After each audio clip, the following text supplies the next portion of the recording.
बिस्मिल्लाहिर्रहमानिर्रहीम। अस्सलामुअलैकुम दोस्तों, अज असी गल करांगे डॉक्टर जोसेफ की किताब बड़ी सोच बड़ी कामयाबी दे सबक नंबर 8 अपने रवैये को दोस्ताना बनाओ। ज़हनां नूं वधाओ। रवैया दी मदद दे नाल, मुहब्बत दे नाल, अपनी खिदमत दे नाल, अपने अमल दे नाल, अपने जहन दे नाल अपने आप नूं तुसीं कामयाबी दी तरफ लै जाओ। किवें? जोश दे नाल, वलवले दे नाल, अजीम जज्बे दे नाल, अपनी ताकत दे नाल।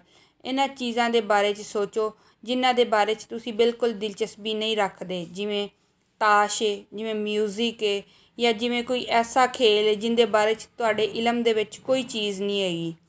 जदों तुसीं पैसा कमांदे जे, पैसा कमाउण लई तुहानूं एक फसल लानी पैंदी है।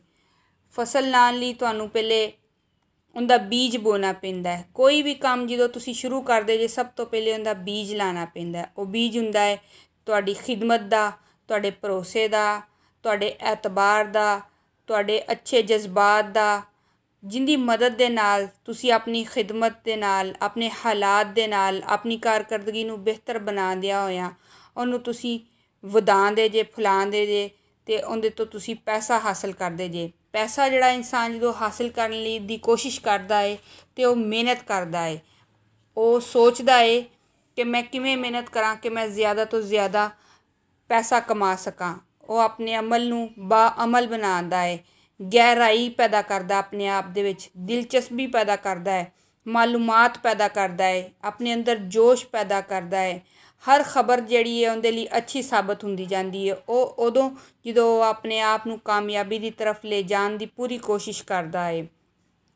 मेरे दोस्तों, इत्थे डॉक्टर जोसेफ एक मिसाल पेश करते हैं कि वो अक्सर शहर तो बाहर एक दूर जगह ते पेट्रोल पवाउण जांदे हुंदे सी। क्यों कि हालांकि वो पेट्रोल पंप इन्ना वड्डा नहीं सी, लेकिन ज़्यादातर लोग उस पेट्रोल पंप तो पेट्रोल पवाउण जांदे सी। क्योंकि मैं हैरान सी कि लोग क्यों इन्ना सफ़र तय करके ते इन्नी दूर जाके पेट्रोल पवा के आंदे ने। एक दफ़ा मैं भी गया, मैं देखिया पेट्रोल पवाउण दे बाद उन्होंने मेरी गड्डी की सफाई की। पहले उन्होंने चंगी तरह बाहरों सफाई की, फिर उन्होंने कहा सर तुसीं थोड़ी देर लई गड्डी चों बाहर आ जाओ, असीं गड्डी दे अंदरों भी सफाई करनी है। उन्होंने गड्डी दे अंदरों भी सफाई की, जबकि उन्होंने इस सफाई करन दे 1 रुपया भी मेरे कोलों नहीं लिया। उन्होंने कहा यह साडी सर्विस दे विच शामिल है। और ये गल जिहड़ी है मेरे अज भी ज़हन दे विच याद रही मैनूं कि उन्हां दी सर्विस कितनी अच्छी सी। मेरे दोस्तों, इहो जिहियां गल्लां नूं अगर तुसीं अपनाओगे, ये जज्बा ए खिदमत हुंदा है, ये ताकत हुंदी तुहाडे अंदर दी, इंसान दी सोच हुंदी है कि वह किवें कामयाबी नूं हासिल करे। इस बंदे ने सोचिया ते उहनूं कर दिखाया। तुसीं अपनी ज़िंदगी दे विच मुस्कुराहट लियाओ, अपनी अखां दे विच मुस्कुराहट लियाओ, अपनी बनावट दे विच मुस्कुराहट लियाओ, असल मुस्कुराहट लियाओ, ताज़ा दम हो जाओ, गर्म जोशी पैदा करो अपने अंदर, अपने रवैये नूं तुसीं अच्छा साबित करो।